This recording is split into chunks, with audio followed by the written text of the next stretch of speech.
Hi guys. So today in history on 10-10-2019, I saw my first oncologist. And it would be the first and last time that I saw that oncologist. It was the first time I've talked at and not talked with.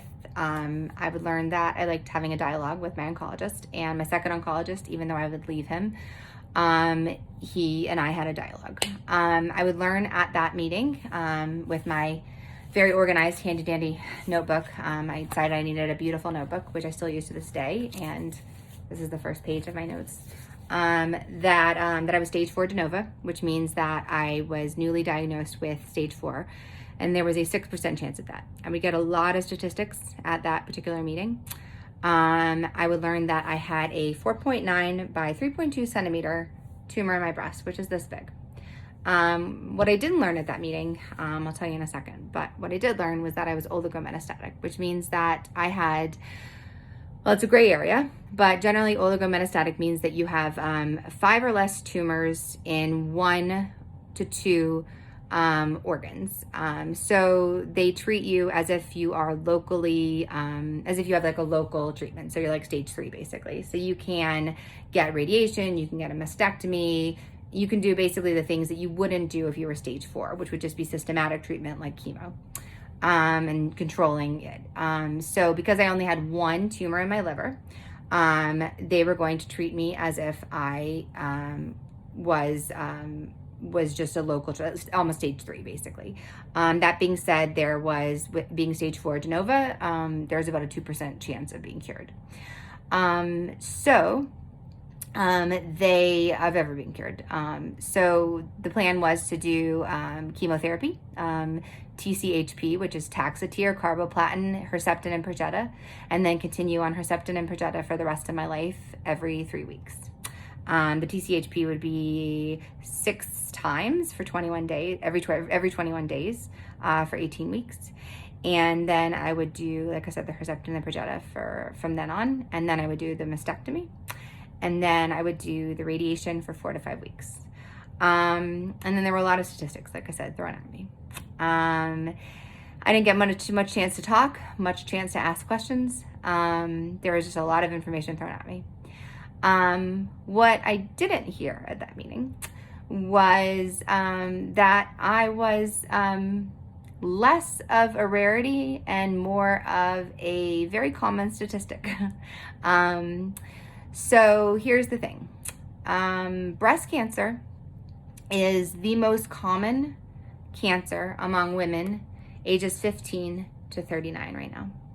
1,000 women right now are dying every single year in the US from breast cancer, and 250,000 women in the US are currently living with breast cancer under the age of 40. And even though there is a 1 in like 3,000 person chance of getting it while you're pregnant, 30% of all new breast cancer cases are in the few years after you've had pregnancy. So do you remember, like, I'm sure we've all heard the statistic that, like, or that saying that, like, you know, if you breastfeed, you're not going to get breast cancer. It's not true. It's not true anymore, at least. Women under 40 are the ones that are getting the most aggressive cancers, and we're getting completely different cancers, and they're not really sure like why and what that's about. But I can tell you from personal experience, it's generally because we're ignoring that. This was the tumor in my breast, and this was the tumor in my lymph node, and there was one in my liver, which I obviously wasn't going to feel. But can you imagine walking around with this and ignoring it? Because I was. And HER2 positive generally means that the tumor is growing really fast. It's a very aggressive cancer, but fast in the sense that it's growing about a centimeter every 2 months. So this was about, at least I'm talking like maybe 3 or 4 months. So that means that I probably was living with a lot of pain for a lot of months. I mean, this was a very uncomfortable tumor.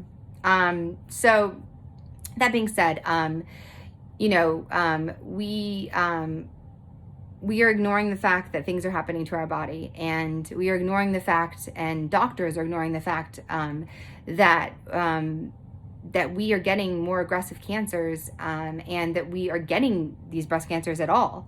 You are not too young to get breast cancer. In fact, you are more likely to get breast cancer than any other cancer. So if anything feels uncomfortable, if anything feels not right, don't let it grow to this point. Don't let it spread to this point. Please go and get a mammogram and ask to get an exam by an experienced doctor or OBGYN.